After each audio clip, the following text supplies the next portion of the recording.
Hey, welcome back to No Hype Beer Reviews. Unless it's your first time, then welcome. Please consider subscribing. If you do, hit the notification bell, get all the updates. We're excited for today's video. So it's Sunday, and sometimes on Sunday I do Cellar Sunday in addition to Cellar Saturday. Drink something off the shelves behind me, an aged beer someone sends me, gives me, whatever.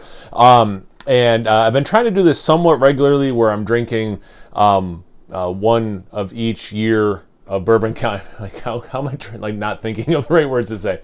I started with 2023 and I'm going backwards, and the oldest I have is 2013, I believe. So it's not every weekend like I wanted to do. It's just life gets in the way.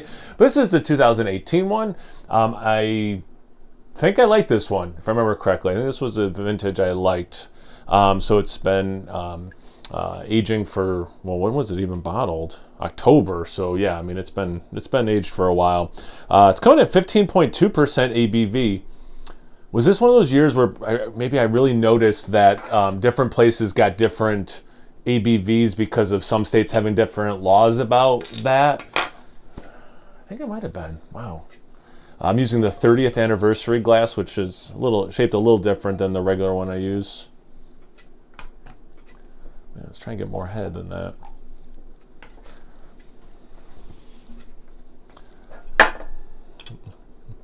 I'm realizing I haven't talked at all today, so like my voice sounds just a little off. It's like, oh yeah, because you haven't spoken at all today. All right, so not a lot of head, which is, you know, how this beer pours. It's black with a lot of dark brown in there. Yeah, I mean it's very Bourbon County looking. The not a lot of lacing, but the legs are there with a slight, yeah, not really, man. No real lacing. But yeah, the legs are there with a little bit of a brown hue. But yeah, looks like Bourbon County. That's the boring part. Let's get into the aroma.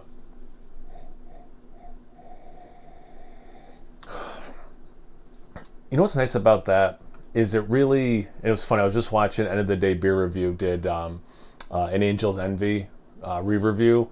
And he had Angel's Envy Spirit also, and it was a really good review. If you don't watch End of the Day Beer Reviews, he's awesome. So make sure you check him out. And you know, he was like me, not a huge fan of the 2024 offerings. And I'm trying in these reviews not to talk crap about it, just like talk about the beer that I'm drinking. But he was talking some good crap about the 2024 offerings in that video. And I'm trying not to say it right now, but I guess I'll just say it. And he inspired me, is why I'm bringing him up. Plus, again, check him out. This smells like big bourbon-y booziness in the best possible way, whereas I think the 2024, for me and a lot of people, it was just boozy. It just smelled like alcohol, like actual alcohol, not spirit, you know? So this has this huge, awesome bourbon-y note that I love. And any alcohol that's interwoven in it, again, it's over 15%, you know? I mean, there's alcohol in this for sure. It's so interwoven so beautifully that it's just like, yeah, that's what that should smell like, and it's not like a hit of ethanol, you know? Good chocolate note also. A little bit of roast, a little bit of char from the barrel. Yeah, char, a little bit of oak. I don't get coconut, I don't get vanilla.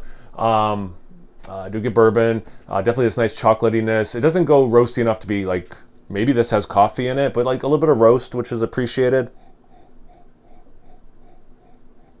Some sweetness. I wouldn't go full caramel. I'd go more slightly caramelized sugars. But yeah, smells awesome. Like I really like how this is smelling, and if it tastes as good as it smells, I think this is going to be really rewarding. There's only one way to find out. Apparently I should have done some practice talking earlier or something. I just feel like I'm off, a little bit off. I don't know. Let's see about the taste. Cheers.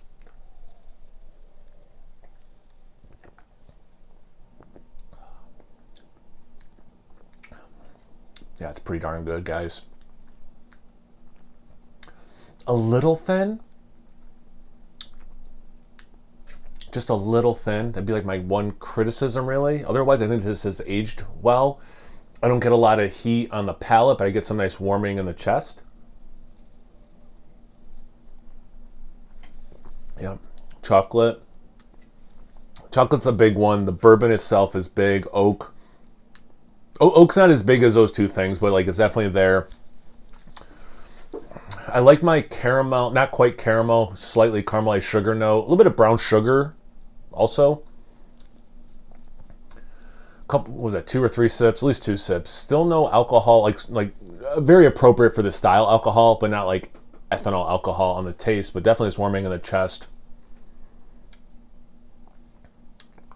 No off flavors at all. And I know they pasteurize these at this point. In 2018, they had already started pasteurizing. So not super surprising there aren't any off flavors. Definitely cohesive, which is nice. I really like the level of chocolate. I guess if I had another level of criticism, it's somewhat generically chocolate.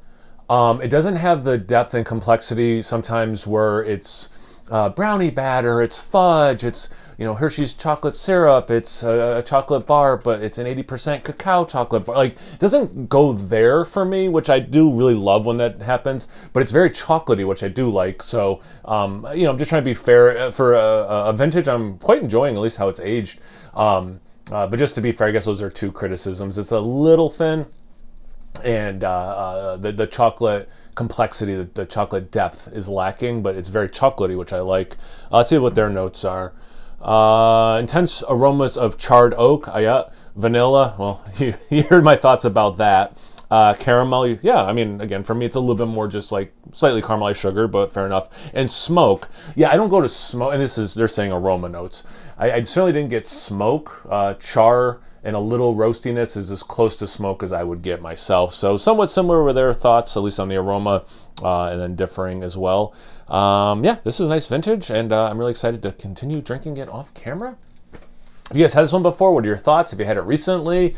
Do you think maybe they're all a little thin at this point just because beers like this are skewing a little bit more viscous? I don't know. Maybe at the time I reviewed this, I was like, oh, it's super thick, and then I had things like Medianoche. I don't know.